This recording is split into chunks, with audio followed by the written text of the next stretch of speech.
लावले पाहिजे होते ते बाहेर लावले 3:30 वाजता. 3:30 वाजता जे फॉर्म लावले त्या फॉर्ममध्ये अनेक फॉर्ममध्ये शिवसेनेच्या नगरसेवकांच्या फॉर्ममध्ये निरंकच्या जागी कुठल्याही प्रकारचा काहीच भरलं नव्हतं. आणि नियम असा सांगतो, जर एखादी जागा तुम्ही मोकळी ठेवली तर तो फॉर्म बाद होतो. आणि तिथे तसं अनेक उमेदवारांचं झालं पण होतं. मग तिथे असलेल्या सर्व लोकांनी त्याच्यावर ऑब्जेक्शन घेतलं, आरडाओरड केली. आरडाओरड केल्याच्या नंतर ती निवडणूक अधिकारी अतिशय वाईटरित्या सगळ्यांची बोलत होती. मग आम्ही आलो. आम्ही बोलल्याच्या नंतर तिने आम्हाला सांगितलं की आमच्याकडनं चुकून हा फॉर्म बाहेर लावायचा राहिला. आम्हाला हा ॲफिडेव्हिट 11च्या आधी आलं होतं. मी म्हटलं जर 11च्या आधी तुमच्याकडे ॲफिडेव्हिट आलं होतं तर 3:30 वाजता जे तुम्ही बाहेर ॲफिडेव्हिट लावलं ते चुकीचं का लावलं. तर त्याचं त्यांच्याकडे उत्तर नव्हतं.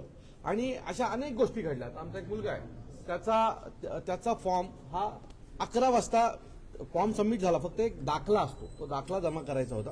तो 11 वाजेपर्यंत जमा करायचा होता. आमची मुलगी 11ला 10 मिनिटं असताना तिथे पोहोचली. परंतु तिथे सगळे नाश्ता करत होते म्हणून ती बसून राहिली. पण ती त्या निवडणूक कार्यालयाच्या प्रिमायसेसमध्ये उपलब्ध होती. मग तिच्या बाबतीमध्ये असा अन्यायकारक निर्णय का घेतला तुम्ही. सो हे सगळं प्लॅनिंग होतं, ठरवून गेलं होतं. सत्ताधारी एकही फॉर्म कुठेही बाद झाला नाही. पण विरोधकांचे फॉर्म बाद झाले, अपक्षांचे फॉर्म बाद झाले. हे सगळं पाहता ही संपूर्ण निवडणूक यंत्रणा ही अतिशय वाईटरित्या चालवली जाते. या संपूर्ण निवडणूक यंत्रणेमध्ये आता हे निवडणूक यंत्रणा म्हणजे कोण. हे जे ठाणे महानगरपालिका असतील किंवा जिल्हाधिकारी कार्यालयामध्ये असलेले अधिकारी हेच कुठेतरी निवडणूक अधिकारी म्हणून जातात. यांचं सगळ्यांची सत्ताधारी नेत्यांची साटलोट असतं. आणि ते सत्ताधारी नेते आणि हे राजकीय नेते मिळून ही पूर्ण निवडणूक यंत्रणा मलिन करतात. त्या मॅडमनी पण काल तेच केलं. आणि त्याच्यामुळे अनेक लोकांचे फॉर्म काल बाद झाले. आणि बाद झाल्यामुळे या सर्व मुलांचं करिअर खराब झालं. ही मुलं 10-10 वर्ष काम करतात. कोविडच्या काळामध्ये जीवाचं रान करून काम केलं. आणि ज्या वेळेला त्यांनी केलेल्या कामांची लोकांकडे जाऊन पोचपावती घ्यायची वेळ येते त्याला अशी खोटी कामं करून ही लोक त्यांचे फॉर्म बाद करतात. या अशा अधिकाऱ्यांना मला असं वाटतंय की सरकारने घरी बसवलं पाहिजे.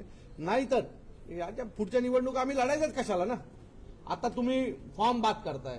उद्या आता काल जो आमचा फॉर्म बाद झाला ते कोणाचं होतं. शिवसेनेचे सचिव संजय मोरे यांच्या बायकोची तिकीट होती. आता त्याच्यासमोर एक अधिकृत फॉर्म होता मनसेचा, युतीचा, बरोबर आहे.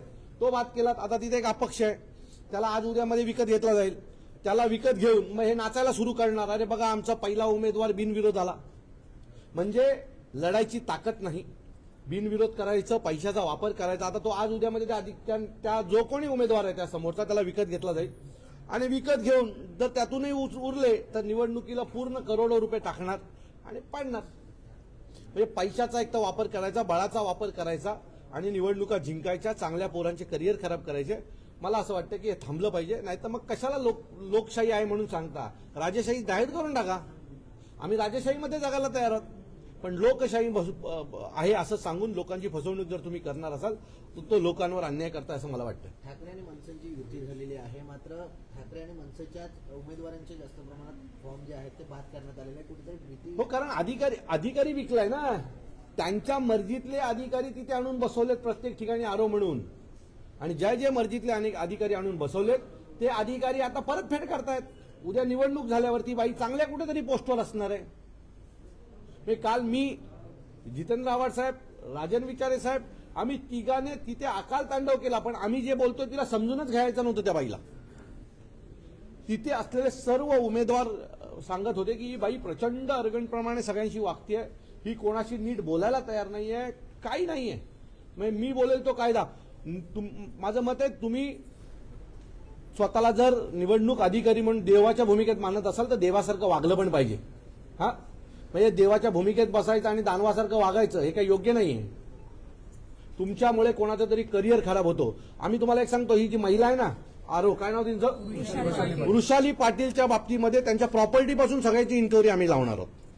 आम्ही त्यांना सोडणार नाही. त्यांनी ज्या काय आमच्या पोरांच्या बाबतीत केलेत त्या आरोनच्या पाठीनं आम्ही सगळे माहितीचे अधिकार टाकून ह्यांची प्रॉपर्टी कुठे आहे, ह्या पोस्टिंगला कशा आल्या, ह्या सगळ्या गोष्टींची माहिती घेऊन आम्ही पुन्हा लोकांसमोर जाणार, एवढं नक्की. सर, निवडणूक आयोग ही स्वायत्त संस्था असताना देखील त्या ठिकाणी कोणती स्वायत्त सत्ता हे संस्था. अहो, निवडणूक नावापुरता येते. त्याचे अधिकारी कोण आहेत. ती मॅडम कोण आहे, उपजिल्हाधिकारी आहे ना, उपजिल्हाधिकारी आहेत ना. म्हणजेच सरकारी यंत्रणेत काम करणारी बाई आहे ना. मग ती वेगळी कशी होऊ शकते. ती तिच्या फायद्यासाठी सरकारी यंत्रणेला मदत करते, सरकारी राजकीय नेत्यांना मदत करते. निवडणूक आयोग ही वेगळी संस्था आहे, हे सगळं खोटं आहे. त्याच्यात काम करणारी ही सगळी माणसं ही कुठल्या तरी महानगरपालिकेत उपायुक्त आहेत, उपजिल्हाधिकारी आहेत, हीच लोक आहेत. ती नावापुरतं ते वेगळी संस्था आहे, बाकी काही नाही. बाकी सगळा आतला जो भाग आहे ना, हा रोज जो लोकांमध्ये असणारा जो अधिकारी वर्ग आहे तोच आहे. सर, आपण या ठिकाणी अतिरिक्त आयुक्तांना भेटलेला आहात. पुढचं पाऊल काय होईल आम्हाला माहित नाहीये, कारण आता आम्ही प्रचार करायचं की भांडत बसायचं हे आम्हाला कळत नाही. त्यांनी सांगितलंय तुम्ही अर्ज द्या, आम्ही आज संध्याकाळपर्यंत त्याची चौकशी करतो. आमची तर खरी मागणी आहे की तुम्ही ते सीसीटीव्ही फुटेज चेक करा. ती बाई काल आली होती का 11च्या आत, आणि आली असेल तर ती आम्हाला द्या, पेपर दाखवा. न्यायालयीन प्रक्रिया मला असं वाटतं की न्यायालयीन प्रक्रिया हा एक पार्ट आहे या सगळ्याचा, तो आम्ही करूच. पण त्याच्यासोबत मला असं वाटतं की या लोकांनी जर न्याय मिळवून दिला तर आम्हाला त्या प्रक्रियेत जायची गरज लागणार नाही. माझी विनंती आहे निवडणूक आयोगाला, ज्याला आपण खोटं निवडणूक आयोग म्हणू शकतो, की नावापुरतं ते निवडणूक आयोग स्वायत्त संस्था असं आहे. काम करणारे सगळे अधिकारी, इथले उपजिल्हाधिकारी, महापालिकेचे उपायुक्त, महापालिकेचे कर्मचारी ही लोक असतात. तर विनंती आहे न्याय द्या, नसेल द्यायचं तर ठीक आहे. Okay, thank you. लोकशाही मराठी ऐका, पहा, जागरूक रहा.